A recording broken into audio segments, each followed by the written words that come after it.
Okay, this is the video for the second part of section 2.3, and the homework was page 72, 73, 26 through 40 even, and I'm doing 25 through 37 odd. All right, you're going to complete the table, and it is if A is 3,500, is invested at an annual percentage rate of 3% for 10 years, and compounded n times a year.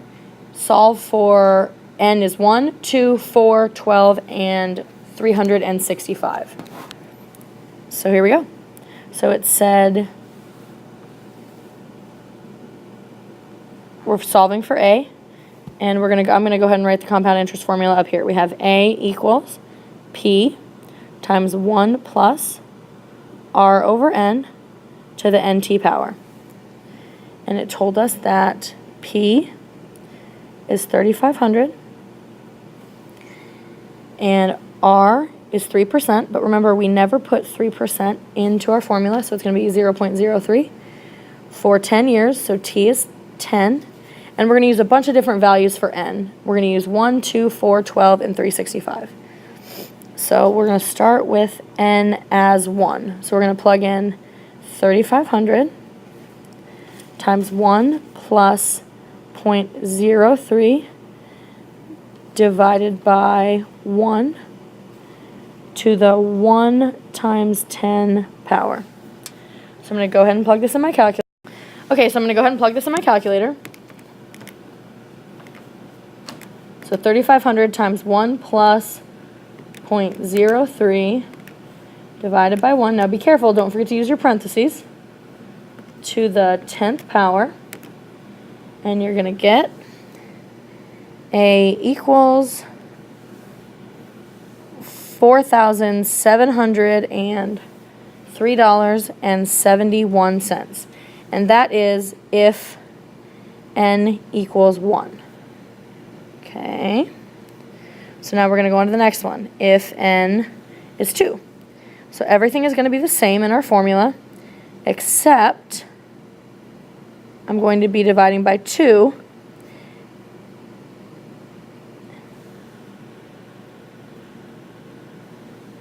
and multiplying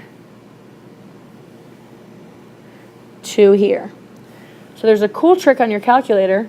You can hit second enter and then just change certain things so that you don't have to type everything in again, which is really nice.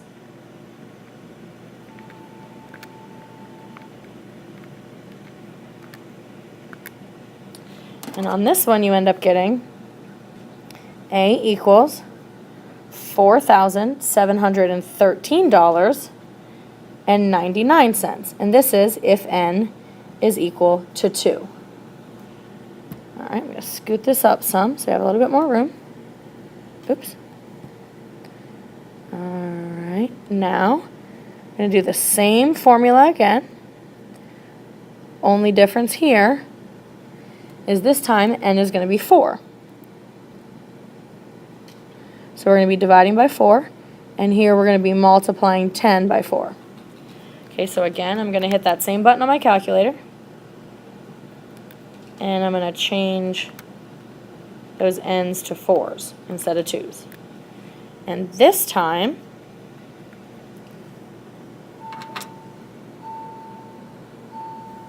I get A equals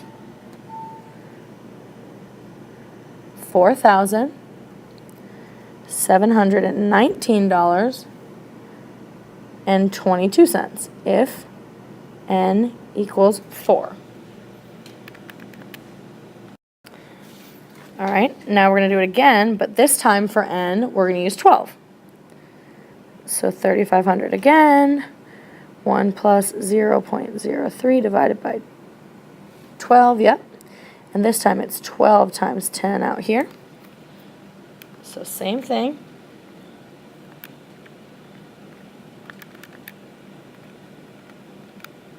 Punch it into the calculator.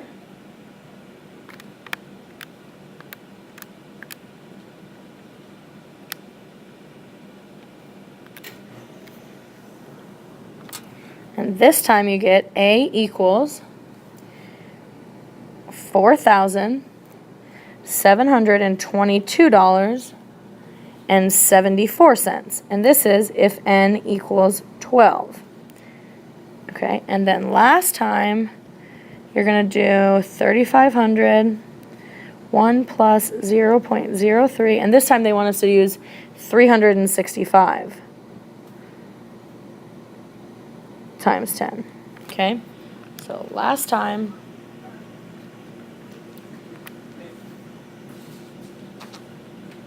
so instead of 12, we're going to do 365.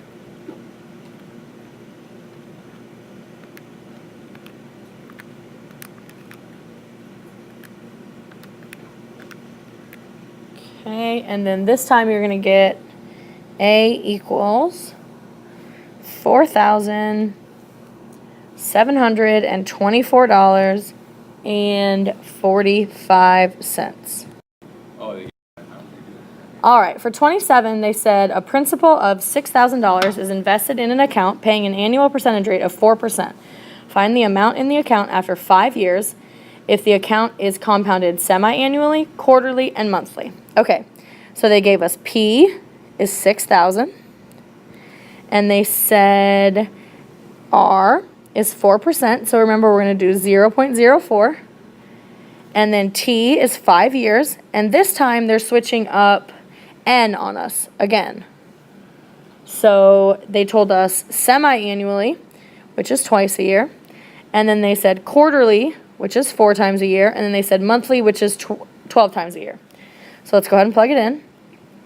A equals 6,000 times 1 plus 0.04 divided by, we'll go ahead and start with 2, to the 2 times 5 power. So we're going to go ahead and plug this in the calculator. So we've got 6,000 times 1 plus, don't forget your parentheses, 0.04 divided by 2 to the 2 times 5 power.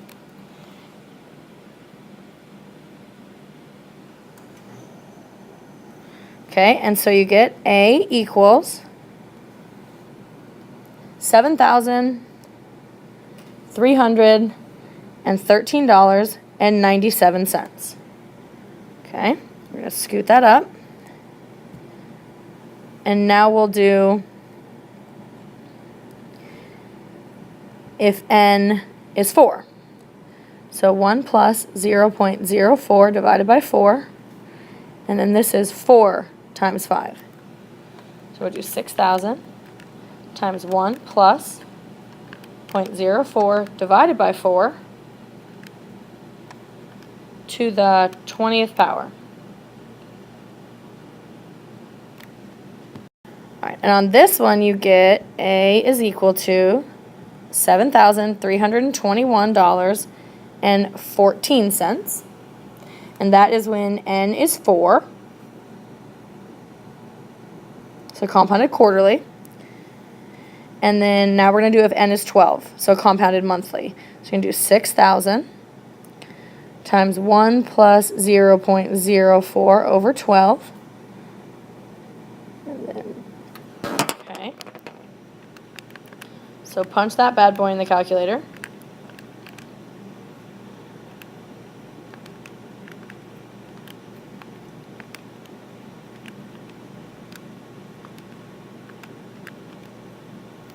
On this one, you get $7,325.98. Okay? All right. On 29, it says, the day's high temperature in Phoenix, Arizona was recorded at 104 degrees Fahrenheit. Write 104 degrees Fahrenheit as degrees Celsius. Use the formula above. So they gave us this formula here. It's Celsius is equal to 5/9 Fahrenheit minus 32. Okay, so they told us that it was 104 degrees Fahrenheit, so we're just going to plug that in here for F. So we have C equals 5/9 times, we're going to put in 104 for F, minus 32. Okay, so first thing we're going to do is we're going to do 104 minus 32, which is 72.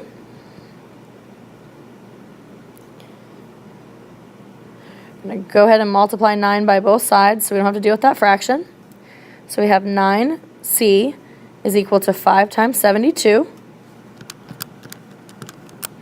5 times 72 is 360. Divide both sides by 9. And you get C is equal to 40. Just kidding. So it is 40 degrees Celsius. All right. Omaha, Nebraska is about 90 miles from Lincoln, Nebraska. Irania must go to the law library in Lincoln to get a document for the law firm she works for. Find how long it takes her to drive round trip if she averages 50 miles per hour. All right, so they want you to use distance equals rate times time. Remember, D is distance, R is rate, and T is time. So let's talk about what they gave us. 90 miles is the distance, but be careful, they're trying to trick you. It's round trip, so you have to multiply the distance times 2. So it's 90 miles, but we need to multiply it times 2, so the distance is actually 180. All right, and 50 miles per hour is the speed, which is our rate. And they want to know how long it takes her. So let's plug it in. 180 equals 50t. So divide both sides by 50. And you get t equals 3.6. Okay, so 3.6 what? Okay, we're talking miles per hour, so it is t equals 3.6 hours. Okay? Okay, a package of floor tiles contains 24 1-foot square tiles. Find how many packages should be bought to cover a square ballroom whose sides measure 64 feet. Okay, so remember our steps in problem solving. You need to understand the problem. So I'm going to draw a square, or attempt to draw a square, and this is my ballroom floor. And I know it's 64 by 64. Now, in order to find the area of the floor, you multiply length times width, or you can just square it since it's a square. So 64 times 64 is 4,096 square feet, right? And each one of the tiles is 24, they're 1-foot square tiles. So you're going to take that number and you're going to divide it by 24, and you get, so this is 4096 divided by 24, and you get 170.66. Now that's how many boxes of tiles you want, but are you going to call the company and tell them that you want 170.66 boxes of tiles? Well, you can, but good luck with that. You're going to tell them you need 171 boxes of tiles. If the area of a triangular kite is 18 square feet and its base is 4 feet, find the height of the kite. Okay, so remember, part of your understand is drawing a picture. So we've got our kite. This is 4 feet. And the height is this distance here, okay? So this is h. And we know our area of the kite is 18 feet squared. Find the height of the kite. Okay, so we're going to have to use our formula for area of a triangle. We know our formula for area of a triangle is 1/2 base times height. Now we have the base, we want to know the height, and we know the area. So for area, we're going to plug in 18, and for base, we're going to plug in 4, and we're trying to find the height. Okay, so 1/2 of 4 is 2, so we have 18 equals 2h, divide both sides by 2, you get 9 equals h, so the height of your triangular kite is 9 what? 9 feet. It's a big kite. A gallon of latex paint can cover 500 square feet. Find how many gallon containers of paint should be bought to paint 2 coats on each wall of a rectangular room whose dimensions are 14 feet by 16 feet. Assume an 8-foot ceiling. Okay, so part of the 4 steps of problem solving are understanding the problem. So first thing you want to do is either look around a room or draw a room. So let's draw a rectangular room and think about what they're saying. So if this is 16 and this is 14 and this is 8, you have to look at the fact that this part of the room, oops, hold on, let me finish drawing the back of the room there. There we go. Don't judge my drawing. This piece of the room and the back piece of the room are a different size as these 2 walls. Okay, so you're going to have 2 walls that are 14 by 8, and you're going to have 2 walls that are 16 by 8. Okay, so you need area equals length times width. So you're going to have 14 by 8 with 2 walls like that, and then you're going to have 2 walls that are 16 by 8.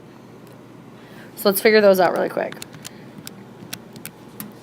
So the 14 by 8 is 112, and then we've got 2 of those, and then 16 by 8 is 128, and we've got 2 of those. So this is 224, and this is 256. So if you add them together,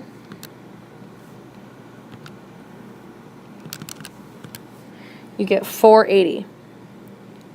But we want double coats, right? So you need to multiply it times 2.